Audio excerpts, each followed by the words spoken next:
नमस्कार, quick news India में आपका स्वागत है। मैं अशोक कुमार एक बार फिर हाजिर हूं एक नई खबर के साथ। दोस्तों, आपके लिए लेकर आए हैं सरकारी ऐलान से जुड़ी हुई खबरों को।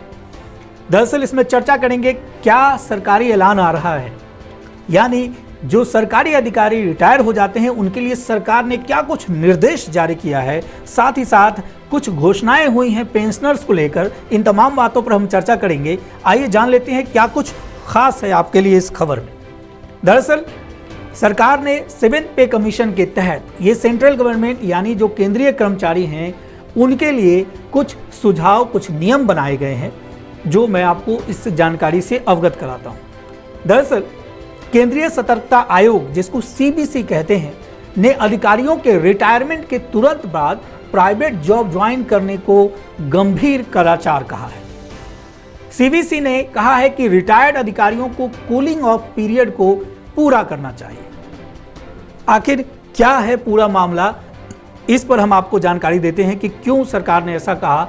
कई बार ऐसा होता है कि जो सरकारी अधिकारी होते हैं वो रिटायरमेंट के बाद तुरंत ही किसी प्राइवेट कंपनी से उनको ऑफर मिल जाता है, वो ज्वाइन कर लेते हैं। तो यहाँ सरकार का कहना है कि आखिर उनको कूलिंग पीरियड का कुछ न कुछ पालन करना चाहिए, या क्या कुछ और कहा है सरकार ने, इस पर एक रिपोर्ट मैं आपको पेश करता हूं। दरअसल इस संबंध में CBC ने एक ऑर्डर भी जारी किया है। ऑर्डर में कहा गया है कि सभी सरकारी संस्थाओं को पोस्ट रिटायरमेंट के बाद अधिकारियों को जॉब ऑफर करने से पहले विजिलेंस क्लियरेंस लेना होगा, यानी उनको विजिलेंस क्लियरेंस बिना लिए हुए आगे की कार्रवाई वो नहीं कर सकते।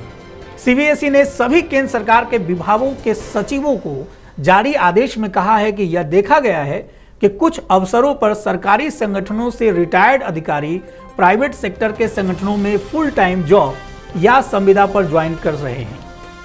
यह भी देखने को मिला है कि इस तरह की ऑफर को स्वीकार करने से पहले संबंधित संगठनों के नियमों के तहत निर्धारित कूलिंग ऑफ पीरियड खत्म होने का इंतजार भी नहीं किया जाता है।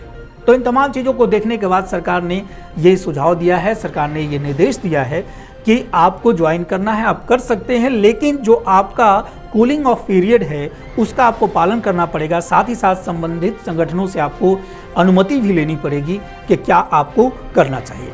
वहीं दूसरा ऐलान जो है वो खुशखबरी है पेंशनर्स के लिए, जो सरकार ने किया है, जो कुछ राहत देने का काम आए दिन सरकार कुछ न कुछ करती रहती है। तो उससे संबंधित क्या कुछ खास है, आइए हम जान लेते हैं। ये भी जुड़ी हुई है केंद्रीय कर्मचारियों के लिए जो पेंशनर्स हैं बेसिकली।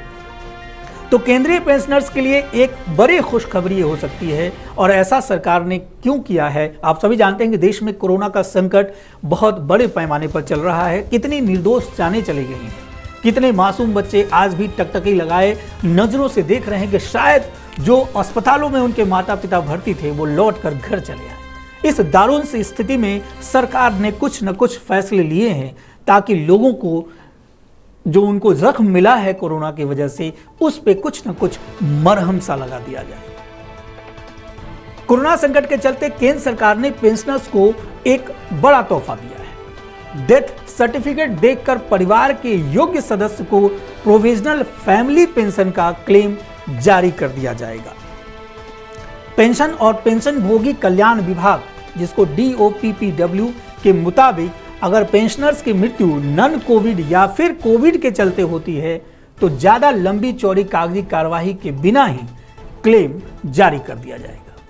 CCS पेंशन रूल्स 1972 के नियम 80A के तहत प्रावधान है कि कर्मचारी की सर्विस के दौरान मृत्यु पर प्रोविजनल फैमिली पेंशन तभी स्वीकृत की जाती थी जब पे एंड अकाउंट ऑफिस के पास पेंशन क्लेम से संबंधित कागज पहुंचते थे। दोस्तों, इस तरह के जानकारी हम अक्सर आप तक लेकर आते हैं ताकि आप इसका फायदा उठा सकें, और ऐसी ही जानकारी हम आप तक पहुंचाएं। इसके लिए जरूरी है कि आप हमारे चैनल को सब्सक्राइब करें, शेयर करें और कमेंट करें। अगर हमारा वीडियो आपको पसंद आता है तो लाइक करना बिल्कुल न भूलें। फिर एक बार हाजिर होंगे आपके साथ हम एक नए ऐलान के साथ, एक नई सरकारी खबर के साथ। लेकिन तब तक के लिए आपका बहुत बहुत धन्यवाद। जय हिंद, जय भारत।